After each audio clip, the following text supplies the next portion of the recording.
Well, hello, everybody. Good afternoon on this Monday afternoon. I see that the first one to log in is someone that I haven't seen on the chat before, which is Parth Dandekar. Welcome to our programs. Aaron Thompson's watching. Good afternoon. Mike Wiesner, hi from sunny Arizona. But forecasts say it will be cloudy for Friday's near total lunar eclipse. Man, that's not good.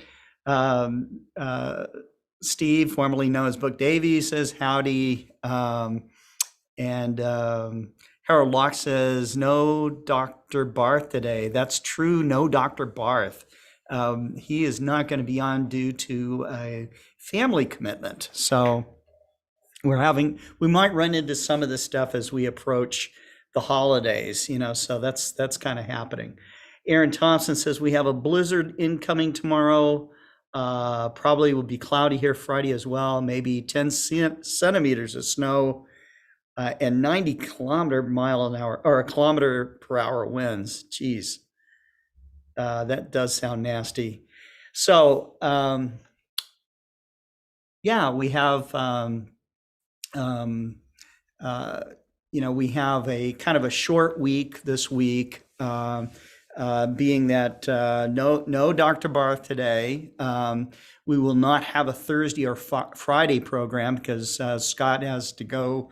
I have a medical thing I got to do. No big deal, but I got to go do it. So, and then what else is happening? We've got Global Star Party, and tonight we have the 75th anniversary of the Astronomical League that I'm going to talk a little bit about. So, but let's go ahead and get started. I have this beautiful new feature about the James Webb Space Telescope and why they use gold on its mirrors. There's a lot of hustle and bustle because the integration is in full process.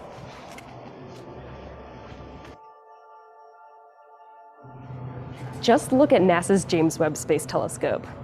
Its gold mirrors are definitely its most stunning feature. And yeah, that's real gold. Humans have a long history of searching for gold and using it in their most prized possessions. These mirrors weren't gilded to make them pretty. There isn't even all that much gold, about 5 men's wedding rings worth over the 18 mirrors. So I wanted to see for myself, why does it make sense to use a microscopic layer of gold on these mirrors?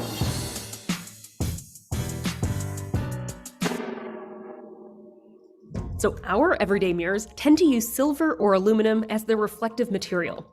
One of the major differences between our earthly mirrors and these fancy optical mirrors is the position of the reflective material. Look at the side of this small mirror. It has the glass in the front and the metal coating behind it. That glass actually traps a tiny amount of light and creates what we call a ghosting effect. So the clearest reflection that we can actually have has the metal coating on the front. Dentists and hygienists also use front surface mirrors to get an accurate look at your teeth. The position of the reflective coating might make a sharp observation, but the kind of metal also matters too. There are a couple of reflective materials that really excel at reflecting infrared light, which is how Webb will observe. Aluminum reflects 85% of that wavelength of light, silver up to 95%, and gold up to 99% of all the infrared light that it encounters. But gold is special, and I can show you using the rings that I typically wear. This one is gold, and this one is made out of silver. And in the presence of the right chemicals, these two materials react differently. I think actually it's a little easier to show kind of all of this with this spoon. My mom surprised me by pulling out this whole tub of silver. Not tub, it came out of a box. So I'm able to demonstrate sort of on a bigger surface here how silver can react differently using an egg. Smush that in. Get nothing. We've got nothing. So what we have is a really fast reaction between the sulfur in the egg and the silver, and it creates a new thin layer on the spoon of silver sulfide. Silver might be great at reflecting infrared light, but it tarnishes so easily. Not only does gold reflect more infrared light, but it is also one of the most unreactive metals. It is too durable to oxidize and decay in space, and it is certainly Webb's best chance at seeing the cosmos.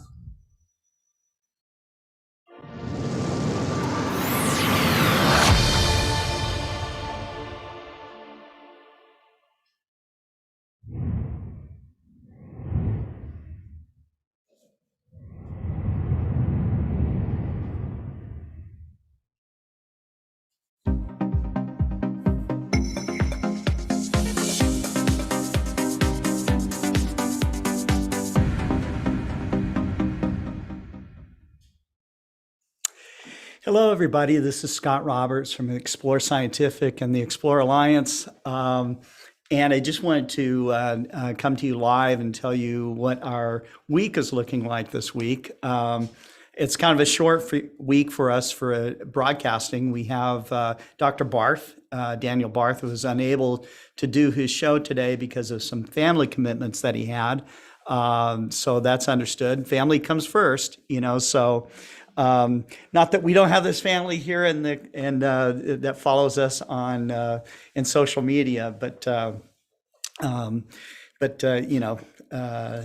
he had some people drop in and stay with him for a few days, and that was all good. He just simply couldn't get ready for his program today. So we'll see him next Monday, so that's that. Tonight we have the celebration of the Astronomical League's 75th anniversary event in their Astronomical League Live program, which will be happening tonight at, I think it is 7 p.m. Central. And let me just double check that for you. Wouldn't want to give you the wrong information. I've done that before. We don't want to do it now. We don't want to do it now. And so, but on that program, they're going to have Alan Dyer, who's their keynote speaker. He's been on before. It's going to be great. Stella Kafka from the AAVSO will be on, as well as some others that I think that you'll really enjoy. Terry Mann is the one that puts these programs on, and she does a fantastic job. And so it's always good to catch up with the Astronomical League on their Astronomical League Live program. If you just bear with me for a second, I will pull up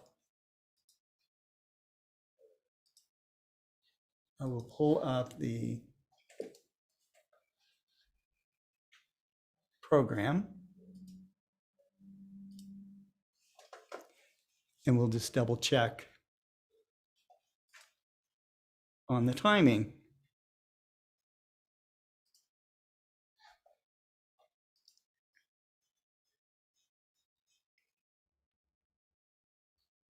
Because I don't want to be late, that's for sure.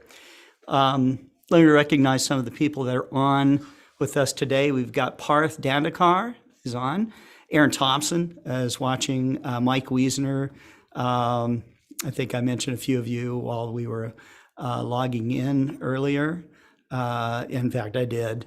Norm Hughes. No Beatrice Hines yet. Josh Kovac says hello, and so that's cool. Let me get this timing right.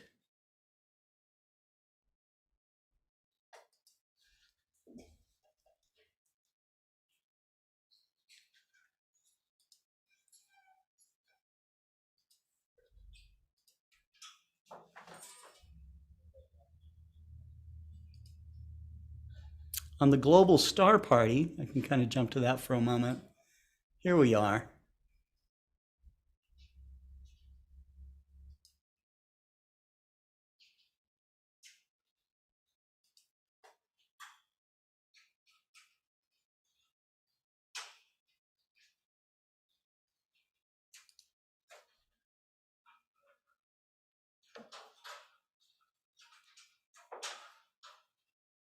Well, here's the information. How to photograph the lunar eclipse with Alan Dyer will be on. He's getting you ready for the total lunar eclipse, or the near total. It's 97%. And we have Stella Kafka, Richard Schmoody from the Association of Lunar and Planetary Observers, and Ruskin Hartley, of course, Carol Orge, Chuck Allen, and myself, and of course, David Levy and Terry Mann will all be on. And I'm dying here. How come there isn't the timing? Oh, here it is. I'm sorry. It'll be 6 p.m. Central, 7 p.m. Eastern. So that's the deal on that that program. And of course, Global Star Party, which will happen tomorrow at 6 p.m. Central, has a great lineup. I'll kind of go over it with you. We have David Levy as always. And Terry Mann will be on with us doing door prizes from the Astronomical League. Kareem Jaffer from John Abbott College will be on introducing Laurie Roche from the Royal Astronomical Society of Canada, and Nathan Hellner Mestelman, a young astronomer, and his mom will be on. And so Laurie will be talking about the Dominion Astrophysical Observatory. And Nathan's going to talk a little bit about his journey in astronomy and astrophotography and what it's like to be published in a major astronomy magazine. Senthil Nagapan is introducing his 2 young kids to the program. And so they'll be talking about their astronomy outreach activities and their astrophotography, which is very cool.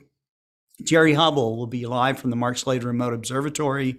We got Jessica Dwyer live from Australia. She'll be on. She has a special topic that she wants to talk about. Tyler Bowman, our own Tyler Bowman, will be live from his observatory here in Arkansas. Maxi Falaris, Cesar Brolo, and Nico, the Hammer. His show, I'm calling it Hammer Time with Nico.